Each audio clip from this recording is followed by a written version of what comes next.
क्या कद रहा होगा महाभारत के पात्र अर्जुन का? क्या आप महाभारत काल के अद्भुत स्वर्ण कुंडल देखना चाहेंगे? इस महायुद्ध में प्रयोग मिलाई गई तलवार आज भी देखने को मिलती है। महाभारत के महासबूत पाए जा रहे हैं दिल्ली से 70 किलोमीटर दूर बागपत में। सनातन धर्म के ग्रंथों में ऐसी मान्यता है कि महाभारत युद्ध के वक्त चल रहे द्वापर युग में मनुष्यों की लंबाई 8 से 10 फीट के बीच होती थी। कई ग्रंथों में अर्जुन की लंबाई 8 फीट बताई गई है। बताया जा रहा है कि बागपत के एक खेत में इसके प्रमाण पाए गए हैं। इस खेत से थोड़ी दूर पर महाभारत कालीन तलवार और सोने के भारी भरकम कुंडल भी मिले हैं। यही नहीं, हमारी टीम ने यहाँ से महाभारत के दौर के कुछ ऐसे साक्ष्य भी ढूंढ निकाले हैं जिन्हें आप पहली बार अपनी आंखों से देखेंगे जी। और ये जब यहाँ 2005 में खुदाई शुरू हुई थी जी, यहाँ बहुत ही बेशकीमती सामान निकला है। क्या क्या निकला था? बेशकीमती क्या चीज? बेशकीमती मोती, मणके, जी। गोल्ड और मतलब पुरानी सभ्यता, स्केलेटन, इतनी बेशकीमती चीज थी, वे अभी तक हमारे इतिहास में अभी तक हुई नहीं है। बात 2005 की है, जब बागपत के सिनौली गांव के प्रभाष शर्मा नाम के किसान अपने खेतों में बुआई के लिए उसे समतल बना रहे थे।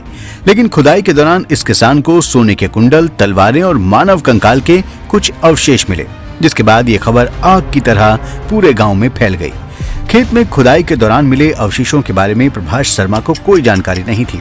जैसे ही इसकी खबर आर्कियोलॉजिकल सर्वे ऑफ इंडिया यानी भारतीय पुरातत्व सर्वेक्षण विभाग को मिली, उनकी टीम वहां पहुंची और इलाके को घेरकर खुदाई में जुट गई।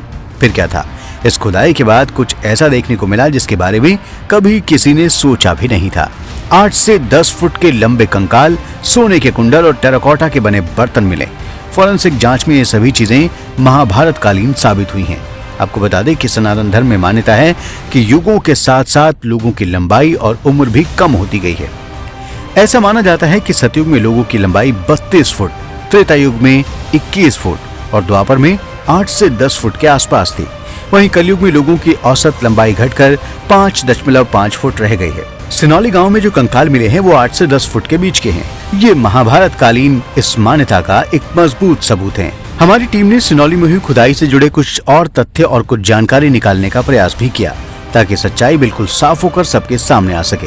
इसलिए हमारी टीम सीधे उन खेतों में पहुंची जहां खुदाई हुई थी।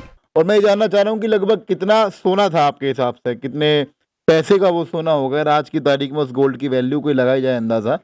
उस जिस समय खुदाई चल रही उस समय जो मतलब उसकी कीमत बताई थी, जो इतिहासकार हैं, जो पुरातत्वविद थे, उन्होंने बताया था लगभग इनकी कीमत 5 करोड़ से ऊपर 5 करोड़ रुपए से ऊपर है। और वो भी आपका 2005 में आप बता रहे हो? 2005 में जी, जी। सोना भी 2005 में ही निकला था कि उसके बाद? 2005 में ही सोना निकला। एक बच्चे का स्केलेटन था जी, उसमें मतलब एक हसली थी, कड़े थे जी। और मतलब ये हाथ में बाजूबंद भी था। गले लगभग कितना लंबा था जो कंकाल था? कंकाल लगभग होगा ये आपका 1.5-2 फीट, 2 फीट के करीब होगा वो 2 फीट कंकाल। के करीब। हाँ, यानी कि किसी बच्चे का था। आप बताएंगे एक अंदाजा कि आपने कितने लंबे कंकाल के बारे में सुना था यहाँ पर? 7 से 8 फीट 7 से 8 फीट जो बड़े बताया जाता है कंकाल। कि 10-11 9 से 10 फीट वाले भी कंकाल निकले हैं यहाँ पर। देखिए हमने तो उसकी पैमाइश नहीं की भाई, हमें तो उतनी जानकारी नहीं है। जी। वो तो इतिहास वाले ही बताएंगे कि कै फुट की। हाँ, वैसे 7-8 फीट तक, वो 7 फीट तक तो तो कंकाल हाँ, जैसे आपने देखा था, अपनी आंखों के सामने देखा था वो? हाँ, कंकाल लगभग 125 स्केलेटन निकले हुए हैं जो आप उसमें। बता रहे हो जिस आगे प्रभाष शर्मा जी ने बताया कि कैसे इन नए अवशेषों की जड़ें महाभारत काल से जुड़ी हैं, जिनकी जानकारी उन्हें खुद खुदाई के दौरान ही मिली।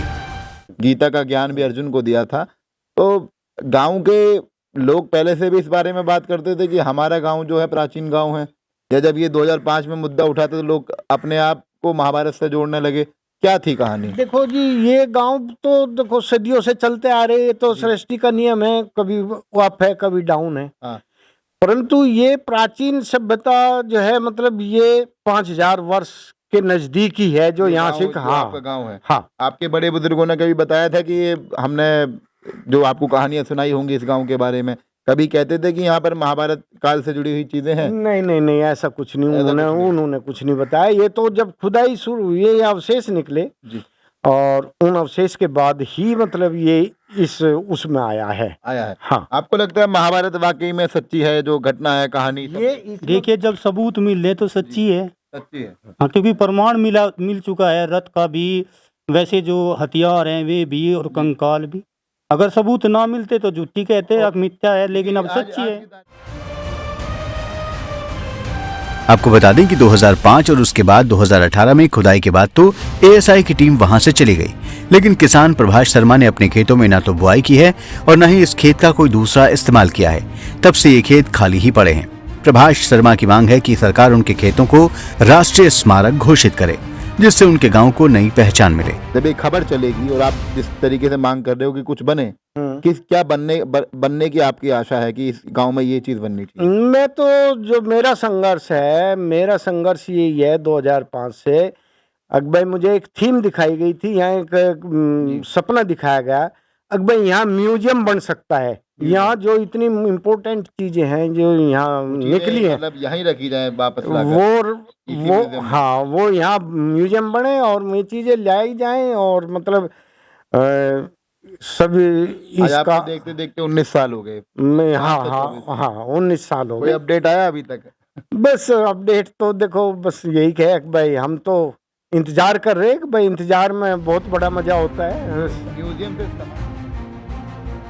लगभग 19 साल से किसान प्रभाष शर्मा इन खेतों की सुरक्षा में जुटे हैं। वो चाहते हैं कि उनके खेतों में एक म्यूजियम का भी निर्माण किया जाए। एएसआई जल्द ही बागपत के सिनौली गांव में खुदाई का तीसरा चरण शुरू करने वाली है।